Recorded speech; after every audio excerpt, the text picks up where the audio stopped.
So yeah, Rockstar Games are heavily praised on delivering amazing open world games. The most notable franchise, Grand Theft Auto, is at various maps each tackling part of the United States. However, for Grand Theft Auto 6, Rockstar Games made the decision to make the game take place in a fictional setting of Miami, Florida, or the HD universe equivalent, Vice City, Leonida. Unlike the previous rendition of Vice City, will be limited to just Vice City, but rather the entire state of Florida. So this video will cover why Florida is perfect for GTA 6. Without further ado, let's commence the yapping. That's DoomsDave signing in.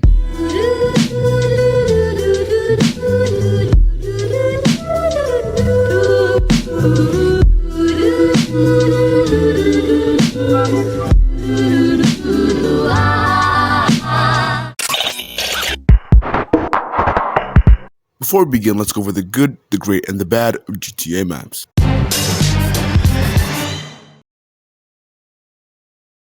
The first HD universe take on a real-world location was GTA 4, set in Liberty City 2008. Being based on New York City, GTA 4's map was a stellar take on NYC. It perfectly encapsulating the dark and dreary vibe of the game, and also being the height of the global economic crisis. And sure, the map wasn't huge, but I mean it does follow the DoomsDave motto, quality over quantity. Despite the size of the map, it was full of enjoyable interiors and lots of fun things to do. The sense of exploration in this game is second to none in the entire GTA series.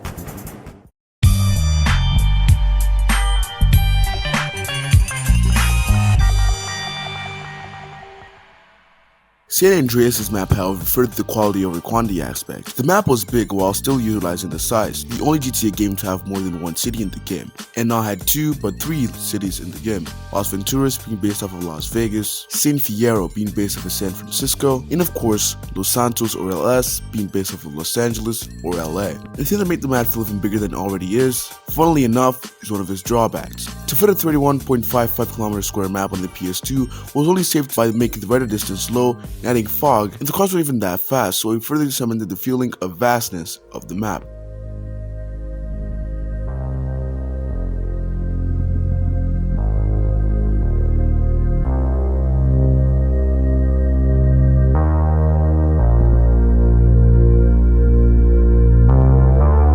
Now for GTA 5's map. I'm not going to go too into detail, so I recommend checking out Captain Glag's video on this. Now look, I've always been an advocate and glazer for GTA 5, but I can't lie. It has probably, this is going to be a hot take, but the worst map in the series. GTA 5's map, first of all, was no means a bad recreation of LA. Dare I say it might be the best recreation till date. Like its people, Los Santos is fake, plastic, and ultimately a facade. The map only has a few accessible interiors and a vast countryside that takes up 3/4 of the map. And Captain Glag already mentioned this, but the map's countryside is split into 2 parts: the desert, the Gran Sonora, and the forest or Paleto and Chiliad Mountain. Over time, these two get merged into your brain as one. I can even take a gamble and say that some of you guys didn't even know there were 2 different regions. One problem with GTA 5's map is its shape. It's more oval-shaped, north-south, so going east-west isn't much of a journey, especially if you're in LS. It's just a few streets. Now, I know it's been an issue for a while, but GTA 5's map being an island is still a bit, I don't even have a word for it. Liberty City and Vice City were composed of 2 or more islands, but Los Santos along with Blaine County was just this landmass, and the sense of pacing was non-existent.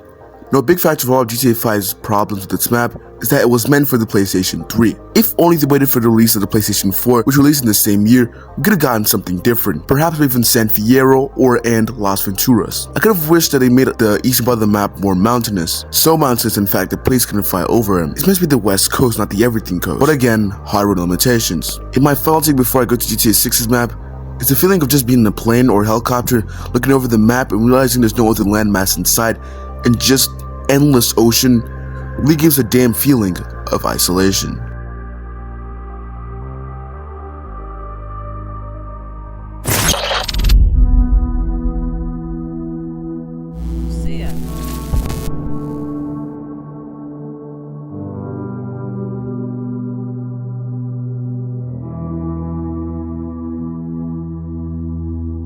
Now, why do I think that GTA 6's map being set in Florida is such a great concept? Well, firstly, Florida is a peninsula, so the problem of it having water in both the eastern and western parts of the map aren't really a problem anymore. You may ask, what about the top?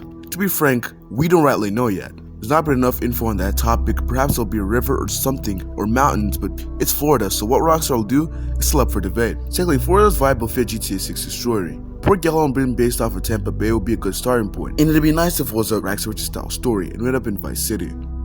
Furthermore, on the topic of water, since it's Florida, boats will actually be useful. Swimming around Biscayne Bay, the Keys, it's just something I'm left in fucking awe thinking about. And don't worry, LS is the only one with law agency HQs. Leland will surely have its own IA and FIB agency HQ.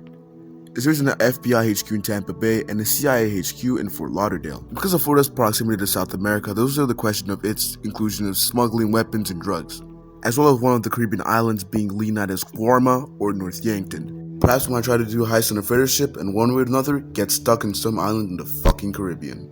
Anyway, I think that's going to commence this yapping sesh. Thank you so much for watching. Let's hope we may get a second trailer this month, in May, pun intended. If we do, I'll sure make a video on it. So yeah, see you later.